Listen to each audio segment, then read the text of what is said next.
मेरे युवा साथियों, बसंत गुरु जी का प्रणाम।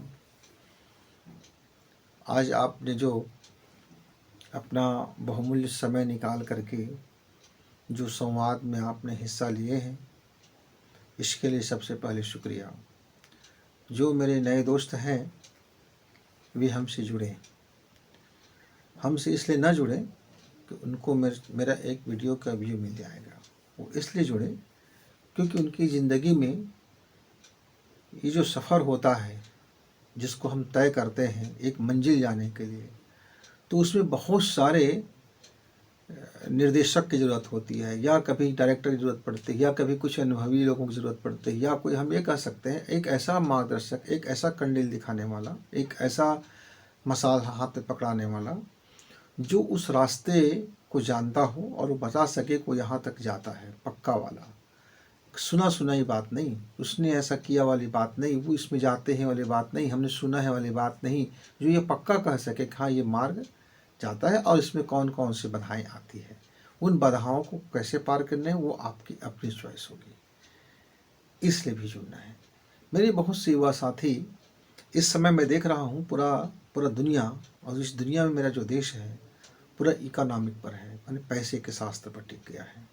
पूरा माइंड मनी हो गया है, मनी माइंड, और माइंड में मनी, रोम रोम में मनी, दिलो दिमाग में मनी, ख्वाबों में मनी, लाइफ के हर फैसला में उस मनी का प्रभाव, जीवन में आप इतना ज़्यादा प्रभाव हो गया है इसका कि आप सोते भी हैं तो उसके लिए भी आपको एक खासा मनी चाहिए। क्यों? क्योंकि सुविधाएं हैं तरह तरह की, आजकल चीज़ें हो गया है कि आप लगा ये सो जाइए, सोते समय ये कीजिए, मेकअप कैसे उतारना है, ड्रेसेस कैसे करनी है, बहुत सारी चीज़ें हैं, इसलिए सोते समय भी मनी हावी है, और मनी में माइंड हावी हो गया है, और माइंड से फिर मनी हावी हो गया, फिर मनी में माइंड, इस तरह से हम गुत्थम गुत्थम हो गए हैं। इस उलझन से निकलने का कोई मार्ग ढूंढता नहीं है, इसलिए उनको मार्ग नहीं मिलता है। यदि मार्ग ढूंढे तो मिल जाएगा।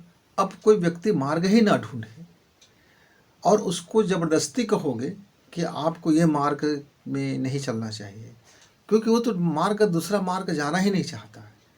हमारे माता पिता, हमारे पेरेंट्स, या हम जैसे लोग, या हमारे जितने और मित्र हैं, हम किसी दूसरे व्यक्ति को ज़बरदस्ती पूर्वक ये कहते रहते हैं कि आपको इसमें नहीं चलना चाहिए, उसका अपना कोई चॉइस नहीं है।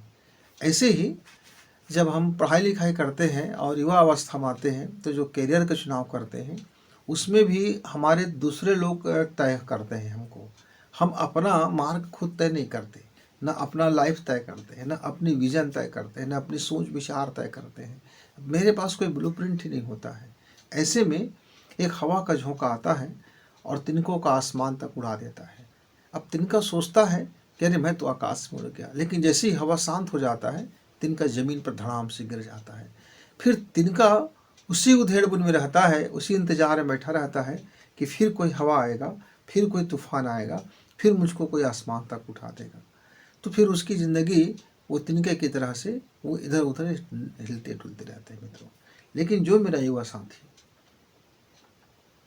थोड़ी सी कर्मठ है, ऐसे मेरे जो युवा साथी जो एक विज़न को लेकर के चल रहा है, उनके पास कोई एक लक्ष्य है, एक टारगेट है, चाहे खेल हो, चाहे आपका बड़ी सरकारी जॉब हो, या खुद का कंपनी हो, या खुद का उद्योग धंधा हो, खुद का कृषि कार्य हो, यानी आप अपना एक क्षेत्र चुन लिए हैं। समाज से लेकर के, राजनीति से लेकर के, साहित्य, बहुत सारे है, इतनी इतनी ज़्यादा करियर बनाने के रास्ते हैं कि आप उनमें से कोई एक चीज़ को पकड़ लो और उसमें ही भी महारत हासिल हो जाओ, तो आप उसमें अपना बेस्ट करोगे तो उसमें भी आपको बेस्ट मिलेगा। पर होता ये है हम दूसरे को देखते रहते हैं। मेरे युवा साथियों, एक ही महामंत्र है सफलता का, और एक ही मार्ग है सफलता का, और एक ही कर्म है सफलता का। वह क्या है? यदि सफल होना है तो विकल्पों के सारे दरवाजे आप खुद बंद कर दो, विकल्पों के सारे रास्ते आप खुद काट दो, विकल्पों के सारी बैसाखियाँ आप स्वयं से अपने हाथ से उतार के फेंक दो। जब तक आपके बैकअप प्लान रहेगा, जब तक कोई विकल्प रहेगा, जब तक आप विकल्पों की तलाश में रहेंगे, तब तक आपका संकल्प सिद्ध नहीं होगा। क्योंकि कठिनाई कठिनाई और परिस्थिति आदमी के पास यदि कोई विकल्प है तो डाइवर्सन हो जाता है। फिर वो सिद्धि क्यों न निकट हो, एकदम पास ही क्यों ना हो, फिर वो डाइवर्ट होकर के वो विकल्प में चला जाता है और उसको ऐसा लगता है कि इस विकल्प के माध्यम से हम वहाँ तक पहुँच जाएंगे, जबकि उसका मार्ग अब रूट बदल चुका है। अब उसकी मार्ग और बड़ी होने वाली है और वहाँ भी उसको सफलता जब नहीं मिलता तो फिर कोई विकल्प देखता है। इस तरह से वो इतने ज़्यादा विकल्प में उलझ जाता है मेरा युवा साथी कि उसको लगता है कि सफलता बहुत दूर की कौड़ी है, मेरा जो टारगेट है वो बहुत कठिन हो गया, मैं शायद इसमें नहीं कर पाऊँगा। वो फिर अपने को लूजर मान लेता है, फिर अपने को हताश हो जाता है, निराश हो जाता है। इसलिए मित्र, यदि सफलता चाहिए तो एक बार आप अपनी टारगेट तय कर लीजिए। टारगेट तय करने के बाद आप अपनी परिस्थिति समझ लीजिए। आज आप कहाँ पर खड़े हो, आज आपकी क्या पोजीशन है, आज की आपकी वास्तविकता क्या है और इसमें अब कितना ग्रोथ करना है, उसके काबिल बनने में कितना आपको इस पर मेहनत है। मान लीजिए कोई वस्तु की कीमत 1 करोड़ है, आज आपके पास 1 रुपया है, तो हताश होने की ज़रूरत नहीं है। आपको पता है कि उस वस्तु का मूल्य 1 करोड़ है और आज आपके पास 1 रुपया है, तो इतने उस 1 करोड़ से ज़्यादा का धन अर्जित कर सको, इसके लिए जो काबिलियत चाहिए, इसके लिए जो आपको टैलेंट चाहिए, इसके लिए जो आवश्यक योग्यता चाहिए, इसके लिए जो आपको एक एटमॉस्फेयर चाहिए, अब आप उस फिटनेस में लग जाओ। जैसे जैसे आपका पात्रता बढ़ेगी और आप अपने लक्ष्य के निकट आते जाओगे, फिर जब आपने सारे विकल्पों को जब बंद कर चुके होंगे तो आगे बढ़ने के अलावा आपके पास और कोई बात नहीं होगी, तब आप सदैव आगे बढ़ेंगे।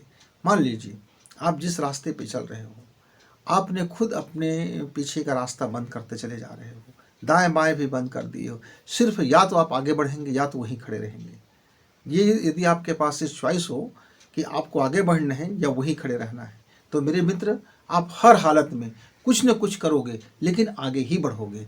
लेकिन मान लीजिए आपको पीछे लौटने का पूरी संभावना है और बगल में भागने का भी पूरी संभावना है, पतली गली है, तो जैसे कठिनाई आएगा तो आप क्या करोगे? आप ये काम करोगे, वो बगल की रास्ता निकाल लोगे। युद्ध क्षेत्र में जो बहुत बुद्धिशाली कमांडेंट होते हैं, जो कमांडर होते हैं, जो हमारे तेजस्वी लड़ाके होते हैं, वो क्या करते हैं, दुश्मनों के लिए एक पतली गली छोड़ देते हैं। यदि उनके पास विकल्प छोड़ देता है कोई रास्ता कि आप यहाँ से अपनी जान बचा सकते हो, तो वो आदमी अपना 100% नहीं देगा, बल्कि वह अपने को बचाने में और भागने में 100% लगा देगा और आपका रास्ता क्लियर हो जाएगा। लेकिन जो बंदा अपने भागने के सारे रास्ते बंद कर लेते हैं और जब सामने में कोई बलशाली योद्धा क्यों ना हो, तो फिर उसके पास करने और मरने के अलावा और कोई विकल्प नहीं रह जाता। या तो करना है या तो मरना है, या तो अब हमको सामना करना है, अगले को मार डालना है, या तो फिर खुद को मर जाना है। तब उस बंदे में उसकी जो ताकत है कई गुना बढ़ जाता है, क्योंकि अब उसके पास केवल एक लक्ष्य होता है, मैं नहीं मारूंगा तो वो मुझे मार देगा, इसलिए वो अपनी पूरी एनर्जी लगा देता है। ऐसे ही मित्र, यदि मेरे काम में यदि मान लीजिए मैं 10 काम को रखा हूँ, इस काम को भी, उस काम को भी, उस काम को भी, तो मैं शायद बड़ा काम ना कर पाऊँ।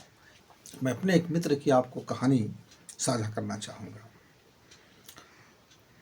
हम दोनों साथ साथ पढ़ा करते थे, मिडिल स्कूल में हम दोनों पढ़ते थे और हम दोनों का गणित जरा, हमको लगता था कि हमारा गणित कमज़ोर है, क्योंकि जो टीचर समझाते थे, जो फार्मूला बताते थे, जिस तरीके से ब्लैक बोर्ड में काम कराते थे, हमको बड़ी देर में समझ में आती थी, बहुत देर में समझ में आती थी।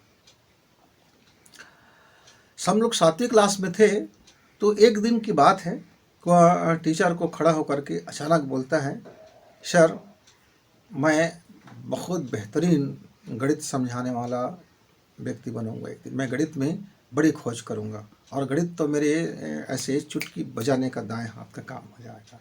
पूरे क्लास में सभी बच्चे हंस पड़े, शिक्षक भी हंस पड़े, सभी लोग हंस पड़े।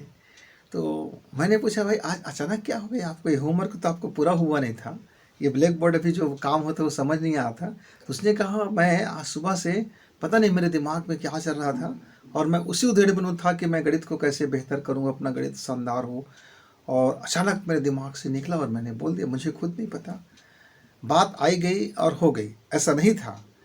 वह उसको बाकायदा कॉपी में नोट कर लिया और रोज़ वह छुट्टी में लंच में इस बात पर चर्चा करते। और रविवार को तो हम लोगों का मैराथन होता, कई तरह की बातें होती, कई तरह एक ही गणित को तोड़ करके एक ही प्रश्न को कई तरह से हल करते थे, प्रश्नों की खटिया खड़ी कर देते थे, कितने भूल चूक, कितने गलतियाँ। और उनका रुझान धीरे धीरे धीरे धीरे स्नेह गणित में होता गया। 9th में हम दोनों ने गणित सब्जेक्ट को चॉइस किया था, पर 10th के आने के बाद मैंने अपनी मैथ्स बदल लिया और मैंने बायोलॉजी के क्षेत्र में चला गया और वो अपना मैथ्स मजबूत करते रहे। घर के लोगों ने बहुत समझाया कि हमारी परिस्थिति इतना नहीं है, आप छोटा मोटा हम काम कर लेंगे, आप कठिन विषय मत करो, वो मत करो। लेकिन उसने तमाम अपने रास्ते बंद कर दिए। उसने कहा कि मैं मजदूरी कर लूँगा, रोजगारी कर लूँगा, किसी घर में काम कर लूँगा, झाड़ू पोछा कर लूँगा, लेकिन मैं अपनी पढ़ाई पूरी करूँगा और पूरी एजुकेशन पढ़ूँगा और मुझको इसी में पढ़ना है। मित्र, उसकी लगनशीलता इतनी गजब का था कि जब उसने मैट्रिक करने के बाद वो अपना गांव और अपना शहर छोड़ के चले गए। उसके माता पिता भी साथ में चले गए दिल्ली चले गए। वहाँ जा कर के उन्होंने इंस्टीट्यूट ज्वाइन कर लिया, क्या क्या मालूम तो नहीं हुआ। लेकिन 10 साल बाद हम पुनः अपने शहर में दोनों से मुलाकात हुआ। तो 10 साल बाद हुआ मुलाकात, तो मैंने उससे पूछा, मित्र आपकी पढ़ाई वढ़ाई सब? अरे बड़ा मज़ा आ गया गणित में। तो फिर उसने अपनी ये पुस्तक दिखाई, लिखी हुई पुस्तक गणित का। मुझे बहुत खुशी हुआ कि इस व्यक्ति ने, इस बंदे ने जीरो से उठ करके आज अपने आप को यहाँ तक स्थापित कर लिया। तब मैंने पूछा, मित्र आप ये कठिन संघर्ष के दिनों को कैसे बिताएं? उन्होंने एक ही चीज़ कहा कि मैंने अपने सारे विकल्पों के दरवाजे बंद कर दिए, तमाम। कई बार किसी ने कहा कि आप गुरुजी बन जाइए, हाई स्कूल में पढ़ा लोगे, 9वीं में पढ़ा लोगे, थोड़ा पैसा आ जाएगा, थोड़ा ये आ जाएगा। लेकिन मेरा लक्ष्य ऊंचा था और मैं कोई समझौता नहीं किया जब तक मुझको मेरा अपना टारगेट नहीं मिल गया, जब तक मैं उस वैज्ञानिक के स्तर में नहीं अपने आप को स्थापित कर लिया और मैं उस विज्ञान वेधशाला में जब तक नहीं पहुंच गया, तब तक मैंने सारी जॉब को किनारे कर दिया। मैं कोई विकल्प की तरफ नहीं मुड़ा।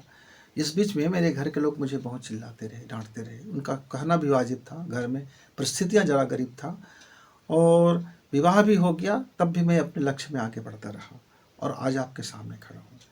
इतना शानदार मैथ्स का वो लेखक है, गणित का और वैज्ञानिक स्तर के व्यक्ति है, उसके सामने तो हम कुछ भी नहीं है। मित्रों, उसके सफलता की कहानी में एक ही चीज़ था, उन्होंने हमसे बहुत लंबी शेयर बात की, बहुत लंबी बातचीत चला हम लोगों का, कि विकल्प जब तक हमारे सामने होता है हम उस विकल्प की तरफ डाइवर्ट हो जाते हैं। इस कारण हमारी एनर्जी खराब हो जाता है और हम सफल नहीं होते। हम फिर आरोप लगाते हैं वगैरह, इसके ऊपर, उसके ऊपर, समय के ऊपर, परिस्थिति के ऊपर, घर वालों के ऊपर, शासन के ऊपर। हम सिर्फ फिर बहानेबाजियाँ करते हैं। मित्रों, तो मेरे उस मित्र की जो जीवन की कहानी है, सबक है, आपके बड़े काम के हैं कि जीवन में यदि आपको सफलता प्राप्त करनी है तो विकल्प हटा दीजिए। और ये ज्ञान जितना जल्दी हो आपके लिए उतना ही ये गोल्डन अपॉर्चुनिटी होगा। आपको यदि मिडिल स्कूल में ज्ञात हो गया कि आप क्या चाहते हो, आपके पास ब्लूप्रिंट तैयार हो गया, आपके पास एक कार्य योजना बन गया, आप एक अपना प्रोजेक्ट बना लिए, अपना एक ड्रीम प्रोजेक्ट बना लिया, अपने सपनों को फिर पंख देना शुरू करेंगे। लेकिन आपने मिडिल में तो आप यूं ही गोलगप्पे खाते खाते बिता देते हैं। फिर आप हाई स्कूल में आता है तो फिर नैन सुख में बिता देते हैं, हाई टानिक में बिता देते हैं, छुआ छाई में बिता देते हैं, इधर उधर बिता देते हैं, छपरी टपरी कटिंग में बिता देते हैं। फिर और दुनिया भर के ऐसा स्टाइलिश बाल बनाना, शरीरों पर गोदना करना, ये करना, वो करना, टेटू बनाना, फेटू बनाना, पूरी लाइफ लेटू फेटू टेटू में बदल जाता है। हायर सेकेंडरी आप आते हो तब वो अपने आप को फिर एक हम तो ऑप्शन से कम नहीं समझते हैं और उसके जीवन में फिर आ जाता है भांगड़ा, आ जाता है डिस्को, आ जाता है धुमाल, आ जाता है और ये डीजे वीजे आ जाता है, मुइश भी आ जाता है, माल वाल आ जाता है, वगैरह वगैरह। अब इस तरह से लाइफ हमारी होते चले जाते हैं, कोलाज बनते चला जाता है। कॉलेज में आते हैं तो अपनी नॉलेज को बदल देते हैं, डाइवर्ट कर देते हैं और उसके बाद जब 25 के होते हैं तब कैरियर की सुध आता है, तब रोते हैं, खाते हैं, चीखते हैं, चिल्लाते हैं, तमाम तरह की। फिर शासन को कहते हैं कि हम बेरोजगार हैं, हमें बेरोजगारी भत्ता दो, ये हो, ये है, ये घर वालों ने मुझे सही समय पर नहीं टोका। फिर हम लगा देते हैं एक झड़ी कि इसने ऐसा किया तो मैं ये होता, नहीं तो मैं ये होता, नहीं तो मैं ये होता। फिर आप हो नहीं सकते, फिर आप एक चीज़ लगाते हो, मैं ये होता, और ये होता फिर आपको ज़िंदगी भर में नहीं मिलता, क्योंकि अब ये होता नहीं है। या तो हो या तो नहीं हो। मित्र, फिर इसमें से कुछ मेरे मित्र फिर मशक्क़त करते हैं, कोचिंग जाते हैं, ट्यूशन जाते हैं, अपने आप को तैयार करते हैं, और वो तैयार करके अपने आप को कठिनाई में डाल करके अपने आप को जूझते हैं। फिर वो सारे विकल्पों को हटाते हैं, एक संकल्प पे आ जाते हैं, नहीं मुझको ये करना है, मैंने ये करना है, ये करना है। फिर वो लग जाता है, वो अपने टारगेट को प्राप्त कर लेते हैं। लेकिन मेहनत और मशक्क़त तो कई गुना करना पड़ा ना मित्र। उसमें से कई फेलियर हो जाते हैं, कुछ पास हो जाते हैं, और कुछ इतने उम्र हो जाता है उनका कि न तो उसकी अपनी लाइफ का आनंद रह जाता है, ना पारिवारिक लाइफ का आनंद रह जाता है, ना उसकी करियर जो बना है उसकी सुख का आनंद रह जाता है। बस वो पाया है, बस ये पा गया। कुआं खोद रहे थे, और अंतिम जब दौर आ गया था प्यास का कि अब दम टूट जाएगा, उस समय पानी मिल गया तो वो थोड़ा प्यास बुझा लिया। लेकिन आप सही समय पर आपको प्यास जगी और पानी मिल जाता तो, आपका उम्र सही समय पर आपको एक अपना मिल जाता तो। मेरे हम दोनों साथ साथ पढ़ते थे, मैट्रिक किया, उसके बाद मेरे उस दोस्त को सरकारी जॉब मिल गया, वो शिक्षक बन गए। अरे कितनी लंबी शिक्षक की कार्य कर रहे हैं, आज तक के रिटायरमेंट नहीं हुआ है। कितनी लंबी उम्र हो गया उसका शिक्षक की जॉब करते करते, किसी किसी के एक उम्र की जितना उसका हो गया।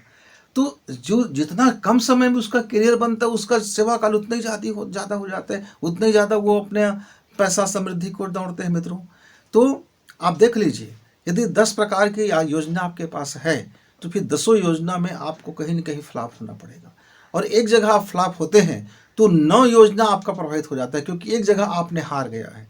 तो जो 9 जीत रहे हैं, वो जीतने वाला भी गेम हम हारने के शुरू हो जाता है, क्योंकि अब माइंड में हार वाला चीज़ आ गया है, हार का टेंशन आ गया है, हार की दबाव आ गया है। और तो तमाम विकल्पों को हम जब लेके चलते हैं तो फिर बड़ी मुसीबत हो जाता है। मेरे एक और मित्र है, शायद उनसे आपको कुछ सबक मिल जाए। वह शिक्षक था, है अभी और था भी, कुछ भी कह सकते हो, पता नहीं है कि नहीं है, क्या करते हैं। अब उसके पास आमदनी के 10 प्रकार के सोर्स बना रखा है, 10 प्रकार की तरह से आमदनी करते हैं, कई प्रकार की चीज़ों को करते हैं, चाहे वो मीडिया वाले हो या पत्रकार हो या धंधा करता है, और कोई बिजनेस भी कर लेता है, लोगों के साथ कर लेता है, कुछ राजनीति कर लेते हैं, और आए दिन लाखों के कर्जे में डूबे हुए हैं, लाखों के कर्ज उसके सिर पर बंधा हुआ है। और अब उस आदमी को अब सफल भी कह सकते हैं और फेलियर भी कह सकते हैं। इतने लाखों कमाने के बाद लाखों के कर्ज तले दबा हुआ, जीवन में राय रत्ती भी एक क्षण के लिए इनके दिमाग में ऐसा नहीं है कि वह कर्ज का तलवार न लटक रहा हो, और 10 प्रकार के काम कर रहे हैं। वही एक मेरा दूसरा मित्र है, जो अपने जीवन काल में एक चीज़ उसने सोचा था, हम लोग पढ़ते पढ़ते उसने कहा कि मेरी बुद्धि बहुत ज़्यादा नहीं है, पर मैं एक चीज़ चाहता हूँ, मैं एक छोटा सा कपड़ा का दुकान खोल लूँगा और मेरा परिवार के लिए पर्याप्त होगा। मित्र, आज वो मेरे शहर में उसका बढ़िया कपड़ा का दुकान है, वो छोटा नहीं रह गया, उसका दुकान अब बहुत बड़ा हो गया है। उसने पूरी मेहनत लगा दी, पूरी अपना झोंक दिया, और आज सब कितना संपन्न हो गया है, इतना संपन्न हो गया है कि शायद कल्पना उस समय किसी को नहीं था। तो जब उसने सारे विकल्प हटा दिया और एक धंधा को चॉइस कर लिया, मुझको ये करना है, चाहे लोग कुछ भी बोले, उसने अपने काम में सफल हुआ। और एक मेरे मित्र है जो 10 कामों को हाथ में लेके बैठा हुआ है, सारे विकल्प के तलाश में, यहाँ से पैसा मिलेगा, यहाँ से मिलेगा, यहाँ से कमाते हैं, वहाँ से कमाते हैं, वहाँ से कमाते हैं, वहाँ से कमाते हैं, और सब जगह जा ही जा रहा है। तो विकल्प उसको ध्यान को भटका रहा है, यद्यपि दोनों काबिल हैं। तो मैंने आपको ये 3-4 कहानियाँ जो बताई हैं, इसमें से पक्का वाला एक चीज़ है कि जिसने अपने काम के लिए अपना इरादा पक्का किया, अपना कार्य योजना पक्का किया, और अपने टाइम को लगा दिया, अपने परिश्रम को पक्का किया, ताका झांकी में जीवन नहीं गुजारा, इधर उधर में जीवन नहीं गुजारा, मौज मस्ती में जीवन नहीं गुजारा, वो अपने रास्ते को चलने के लिए पूरी शिद्दत से उन्होंने अपनी कड़ी परिश्रम की, वो सफलता हासिल किया। तो मित्र, दुनिया में एक ही तो फार्मूला है सफल होने का, कि अपने संकल्प को सिद्ध करने के लिए कोई विकल्प की तलाश मत करो, और अपने पूरा ऊर्जा लगा दो, पूरी एनर्जी लगा दो, पूरी अपनी प्रतिभा लगा दो, आपके पास जो है उसे लगा दो। उसी को तो बोलते हैं ना, दम खम लगा दो, दम खम लगा दो। ऐसा कोई भी चीज़ न बच जाए कि आपको यह पछताना पड़े कि काश मैं थोड़ा और एफर्ट किया होता, मेरे पास ये भी था, मेरे पास ये भी ताकत था। तो इस तरह से होते हैं मित्र। तो जिंदगी में सफल होने का एक ही फार्मूला है, यदि सफल होना है तो तमाम विकल्पों को खुद से बैरियर लगा दो, लॉक कर दो, उधर आपका ध्यान भी ना जाए, मैं तो ये कहता हूँ कि सारे रास्तों को आप अपने हाथ से कुदाल चला करके काट दो, सारे पुल ढहा दो, ताकि आपके पास केवल एक ही रहे, या तो इसी में चलना है या तो फिर यहीं खड़े रह जाना है। दोनों में संतुष्टि पाना है तो जो मैंने सोचा है, जो मेरा संकल्प है उसको पाऊंगा, नहीं तो मैं इसी स्थिति पर यही रह जाऊंगा। मित्रों, फिर देखना कैसे सफलता आपके साथ आती है। फिर मिलेंगे, तब तक गुरु जी को विदा। नमस्कार, धन्यवाद। इस वीडियो को लाइक करें, सब्सक्राइब करें, शेयर करें और बेल की घंटी दबाएं।